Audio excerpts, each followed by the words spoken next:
Hey friend, so in today's video, I want to talk to you about anger. Yesterday, we talked about anger, but we talked about what to do and how to handle it when, someone you're in a healthy relationship with points anger at you. If you want to learn more about that, you can watch that video. In this video, I want to talk about when you feel anger and how to handle that, how to deal with it in a way that's healthy for you and that's healthy for everyone you're around as well. So, when we start to feel anger, anger is an energy like fire. It's very powerful, but it can also burn. Letting it out and using it can feel very empowering, but it's often done in a really unhealthy way.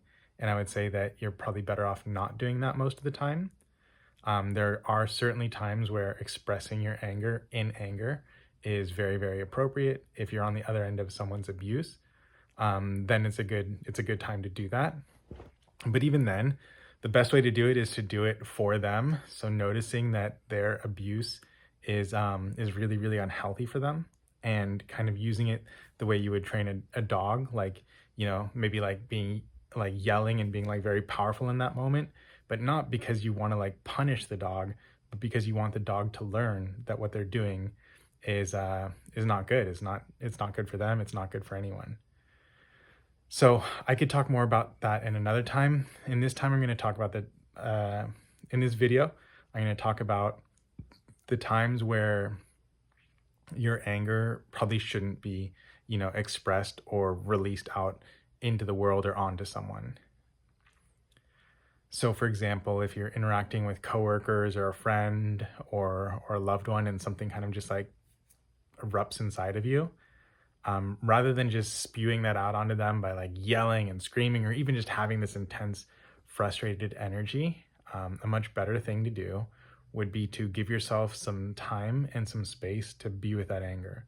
So, what I mean by that is, let's say you're having a difficult conversation with a loved one, and it starts getting to this point where you're just feeling like this anger boiling up inside of you, and you feel like you can yell at them. And if you give into that temptation, you're just gonna, fly off the handle and just lay into them.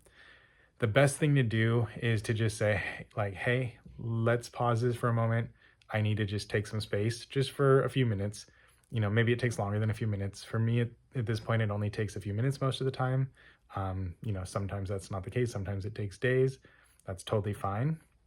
But just giving yourself space to be with that anger. And what I mean by that is, typically when we feel anger, what we do is we don't want to feel it. We're like, I don't want to feel this. They're wrong. I shouldn't be feeling this. If they were just different, if they were saying different things, if they're acting differently, if they viewed this situation differently, I wouldn't feel angry and then things would be okay. But I do feel angry, so they shouldn't be doing what they're doing. And I don't like feeling angry. So that's kind of the mechanism of what's moving inside of us.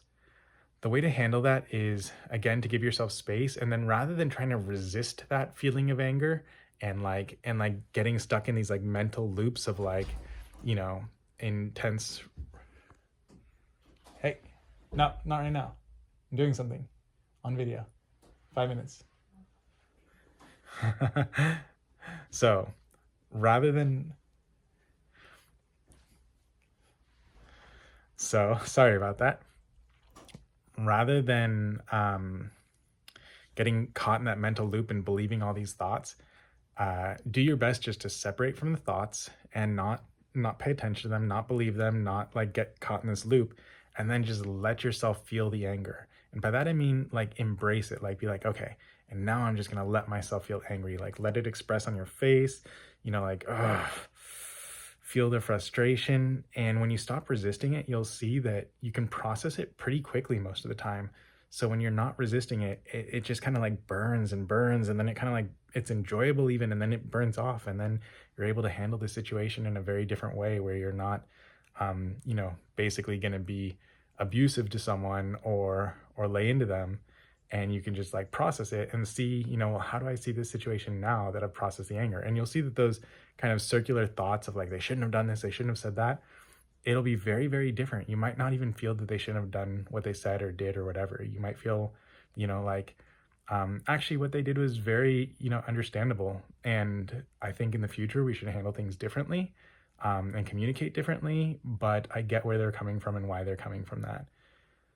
So this is a really good way to deal with anger. when you feel it and when it's not going to be a time that it needs to be expressed, that it should be expressed for someone else's benefit to help them understand a situation, or break them out of some energy that they're in. So yeah, if you have any questions or comments or feedback, just leave a comment in the comments and I'll get back to you very soon. All right. Love you. Bye.